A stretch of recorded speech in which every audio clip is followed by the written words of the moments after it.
Halo. Perkenalkan kami dari kelompok prenatal dan simak video kami. Good.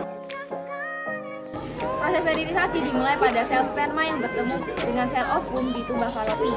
Setiap mili sel sperma mengandung 15-20 juta. Sekali ejakulasi, sel sperma mengeluarkan 2-5 mili. Dan ketika mereka bertemu di tuba falopi, zigot akan membelah terus dan berjalan hingga di uterus. Dan zigot membelah akan menjadi embrio yang menempel pada dinding uterus dan akan berkembang ke sana. Pada masa-masa kehamilan, minggu keempat, jantung mulai berdetak. Rongga terbentuk namun tidak bisa terlihat oleh USG. Yang kedua, usia minggu ke-8. Wajah mulai terbentuk tetapi mata masih menutup. Kemudian, kaki, tangan, dan siku mulai terbentuk tapi masih bakal. Sistem pencernaan mulai bekerja tetapi ginjal mulai berfungsi. Yang ketiga, pada usia janin 12 minggu, ginjal sudah mulai berfungsi, bisa menguap, jari-jari dan tumit sudah mulai terbentuk, semuanya sudah mulai terbentuk tapi belum bagus.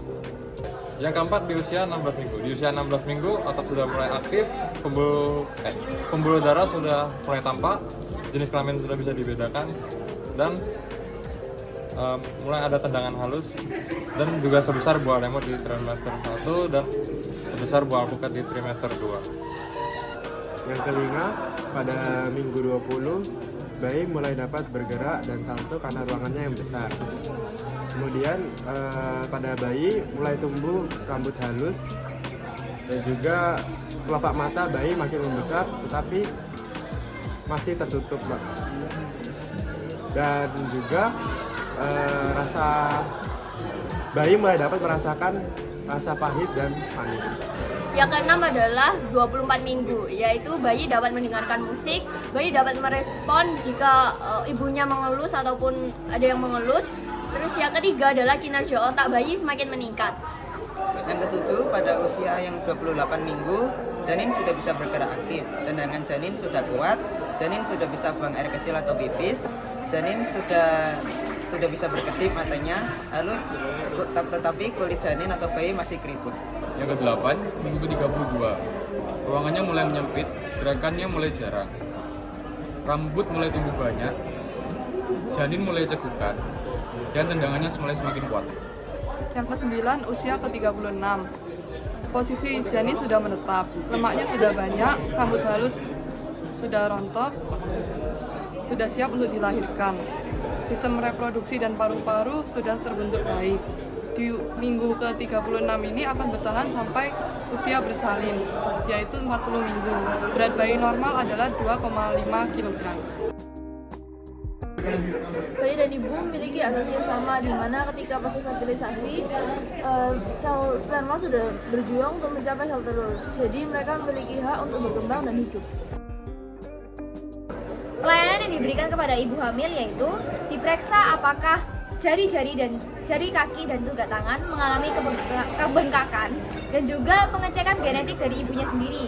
Apakah ada resiko penurunan kecacatan dari sang ibu kepada bayinya? Pelayanan pada ibu selanjutnya ada pengecekan tensi pada ibu. Yang kedua ada pengecekan berat badan ibu. Yang ketiga pengecekan keluhan seperti apakah terjadi kejang-kejang. Yang keempat pengecekan urin untuk mengetahui apakah terjadi preeklamasi pada ibu.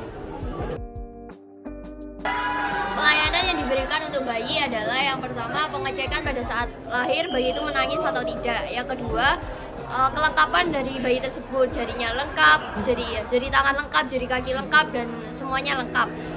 Yang ketiga adalah gerakan bayi aktif atau tidak. Yang keempat adalah pengecekan warna kulit. Warna kulitnya jenis warna kulitnya apa. Terus yang kelima adalah pengecekan berat badan dan tinggi badan bayi tersebut. Pelayanan yang diberikan kepada balita yaitu pertama, imunisasi. Kedua, pengecekan tinggi badan dan berat badan secara berkala. Aborsi hanya dapat dilakukan apabila ada indikasi dari ibu. Misalnya ibu menderita sakit yang sangat parah yang dimana hal tersebut dapat mengancam nyawa sang ibu. Maka dari itu aborsi harus dilakukan. Jadi aborsi memang perlu dengan penuh pertimbangan karena harus ada salah satu nyawa yang dikorbankan. Aborsi itu juga beresiko untuk membuat ibu menjadi terkena infeksi karena aborsi itu harus dilakukan dengan sangat baik.